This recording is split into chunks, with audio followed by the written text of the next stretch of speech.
This is my new router bit. It's 1/4 inch. It's the smallest one I could get because I wanted it to get into those tight corners as much as possible to leave the least material there. And a 1/2 inch or anything bigger would have made a much bigger radius and left more material in that corner, in those corners. Here's the bearing. This will ride on my template, and you can see the two cutters there. Bearing rides on the template, and anything that's above it here will get cut. Since the template and the bearing will be on the same level, this should not cut the template, but the part that sticks up here, that'll end up cutting material off of the plywood.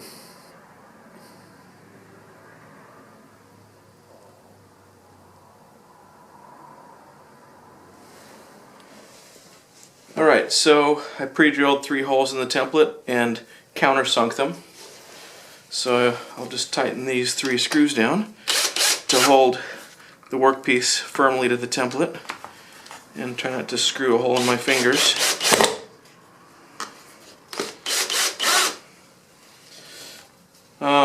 So the threads stick through here, but I don't care. I'll be running the piece like this. This is countersunk. What's important is that this is smooth to ride on the table. So I ran into a little snag. This 3/4 inch plywood was causing the top of this, or this 3/4 inch MDF was causing the top of my workpiece to be higher than my bit. And I've raised my router up as high as it'll go. It's just a 1/4 inch bit, so it's short. It can't be too long or it would break.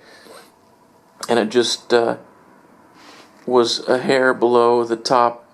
It was coming up to the bottom of the top ply of the 1/4 inch plywood, so it wouldn't have cut the whole thing.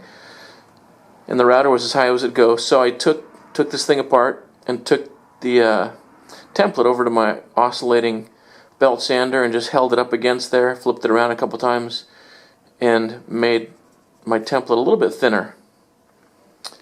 So now you can see the bit comes up to the top.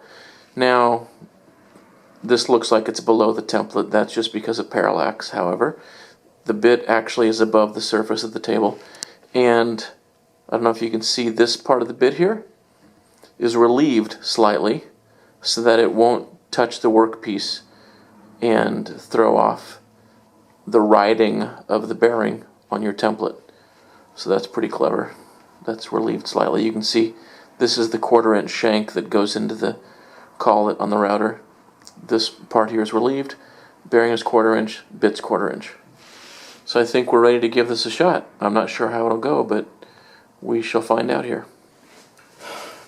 One last thing I want to tell you before I make this first cut here is you need to know the direction that your router bit spins, and that your router spins, and you can tell that by simply looking at the cutter. We've got the cutter here, cutter here. I can tell that this is going to spin in this direction.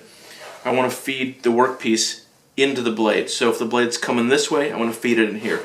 If it rotated this way, I'd want to feed it into this side. In milling, that would be called a conventional cut, as opposed to a climb cut. This blade spins this way, it goes around here. If I fed it in this way, that'd be, or do I have that backwards? Yeah, I think I've got that right. If I fed it in this way, the blade would pull the piece this way, and it would tend to want to jump away from me. I'd have less control of it. So you want to feed it into the blade. And more important than anything, you want to keep your fingers away from the cutter. Feeding it into the cut, into the blade, will help you control it more easily. Just keep your fingers on the opposite side of the workpiece.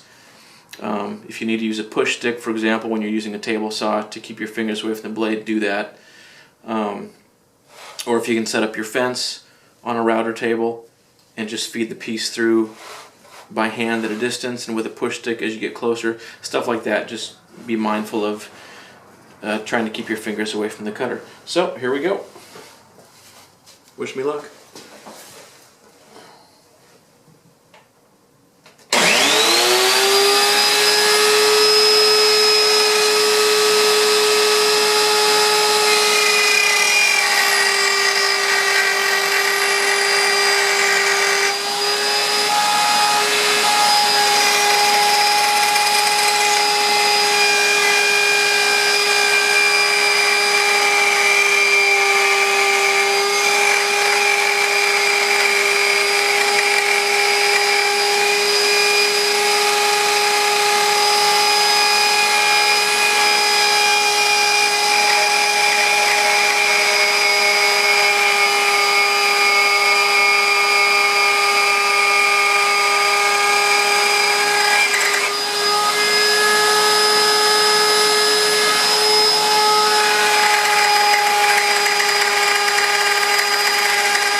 another thing I should have mentioned, and this is something that I did not just do, but that I should have, that I'll do for every single other nose rib that I cut, and that you should always do, is to wear eye protection. That time I was okay, but you never know. So wear eye protection. Alright, those should be the same, except for that corner. So here is my first nose rib. And now it seems like I may not have had these two sides exactly lined up. And that's okay. I can use this one as one of my throwaway pieces. But you want to use the edge of the piece of plywood that you get from the factory for this edge, because it's nice and straight. And then, so if this is the edge of your plywood, just cut a chunk out of it, cut all the chunks out of it, and use this edge as the back of your rib. You already know it's straight and square, so, or I guess there's nothing for it to be square with, but you know it's straight. And then line that up with the bottom of your template. And I did the same thing with all my gussets, for example. I just used the edge of the plywood for this edge. And then I would actually run the whole sheet through my table saw and cut off a slice about this big, because the table saw made a really great edge, nice and straight, nice and smooth. So use straight edges that are either cut with your table saw or that come from the factory whenever you can, and it'll make your work a little easier. So this turned out really nice. Let's see. Yeah, you can see beautifully shaped because I took the time to get a perfect curve on my template. And this is nice and smooth. The first template I made, this was just a line. It was straight. On this one, what I did was I took a little piece of 1/4 inch scrap and took my pencil and just held the pencil against this side and drew the line along here so it would follow the curve of the initial rib outline.